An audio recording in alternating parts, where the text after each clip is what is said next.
Assalamualaikum. Hai, perkenalkan namaku Anissa, teman belajar bertumbuh dan berkembang. Topik sharing ilmu pada episode kali ini yaitu mengenai studi komunikasi gender. So, apa sih arti gender itu?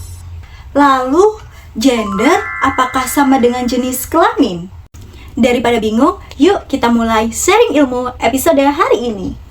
Kata gender pertama kali dikemukakan oleh Robert J. Stoller dengan judul buku yaitu Sex and Gender. Lalu, perkembangan ilmu gender dikembangkan oleh Anne Oakley yaitu dengan judul buku Sex, Gender, and Society. Definisi gender menurut Anne Oakley pada bukunya yang berjudul Sex, Gender, and Society 1972, yaitu gender merupakan konstruksi sosial atau atribut yang dikenakan pada manusia yang dibangun oleh kebudayaan manusia itu sendiri. Secara sederhana, gender memiliki arti perbedaan peran, fungsi, dan tanggung jawab antara pria dan wanita yang dihasilkan dari konstruksi sosial masyarakat pada zaman itu, sehingga dapat berubah-ubah. Lalu, apa perbedaan antara gender dan jenis kelamin? Bukankah mereka sama? Gender dan jenis kelamin tidak sama ya, karena jenis kelamin memiliki definisi sebagai penentu biologis yang berasal atau kodratnya berasal dari Tuhan Yang Maha Esa, serta tidak dapat dirubah. Sedangkan gender merupakan sebutan dari konstruksi sosial mengenai peran, tanggung jawab, dan fungsi antara pria dan wanita yang dapat berubah. Setelah kita membahas mengenai definisi gender dan jenis kelamin serta perbedaannya, selanjutnya kita akan membahas mengenai macam-macam bias gender. Bias gender adalah kecenderungan atau prasangka terhadap jenis kelamin tertentu yang mengakibatkan ketidakadilan gender. 5 macam bias gender. Yang pertama, subordinasi. Subordinasi memiliki definisi bahwa suatu peran yang dilakukan oleh salah satu jenis kelamin dianggap lebih rendah dibandingkan dengan yang lain. Contohnya, wanita selalu dianggap lemah dan hanya diperbolehkan untuk bekerja di domestik atau sebagai ibu rumah tangga, sedangkan lelaki atau pria memiliki kesempatan lebih besar untuk bisa bekerja di publik. Yang kedua, marginalisasi.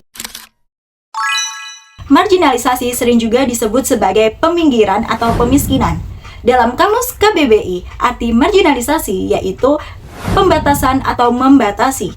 Sehingga pada konteks gender, marginalisasi di sini yaitu disebutkan bahwa wanita atau peran gender wanita bukanlah pencari nafkah utama, sehingga pendapatan yang dimiliki oleh wanita lebih rendah dibandingkan dengan pria. Contohnya yaitu wanita memiliki peluang lebih besar untuk di PHK dibandingkan dengan pria. Yang ketiga, double burden atau beban ganda. Double burden atau beban ganda yang dilakukan oleh salah satu jenis kelamin. Contohnya, wanita karir tetap harus mengerjakan pekerjaan rumah atau pekerjaan domestik, yang dimana saat ia selesai mengerjakan atau berperan sebagai wanita karir yang bekerja di luar rumah atau publik, dia akan pulang dan melanjutkan perannya sebagai wanita atau seorang ibu untuk mengerjakan pekerjaan domestik atau rumah. Yang keempat, stereotip. Definisi stereotip yaitu penilaian subjektif terhadap orang lain atau kelompok tertentu berdasarkan prasangka atau keyakinan sendiri. Seringkali stereotip negatif melekat pada wanita. Contohnya, stereotip negatif yang sering melekat pada wanita yaitu 3M, memasak, mempercantik diri, dan melahirkan keturunan. Lalu tidak hanya itu, stereotip bahwa pendidikan wanita tidak boleh lebih tinggi dibandingkan pria. Yang kelima, kekerasan. Kekerasan di sini dalam bentuk verbal maupun nonverbal, yaitu kata-kata maupun sikap yang dilakukan dan merugikan salah satu jenis kelamin. Contohnya yaitu KDRT, kekerasan dalam rumah tangga. Yang kedua, kekerasan seksual. Dan yang ketiga adalah kekerasan dalam berpacaran. yang dimana seringkali kekerasan ini merugikan pihak jenis kelamin wanita. Nah, dari penjelasan sebelumnya dapat ditarik kesimpulan bahwa gender bukan seks atau jenis kelamin. Gender dapat berubah sesuai konstruksi sosial yang terjadi dan keyakinan, sedangkan seks atau jenis kelamin merupakan kodrat yang berasal dari Tuhan dan tidak dapat berubah. Sekian sesi sharing ilmu bersama Anissa. Teman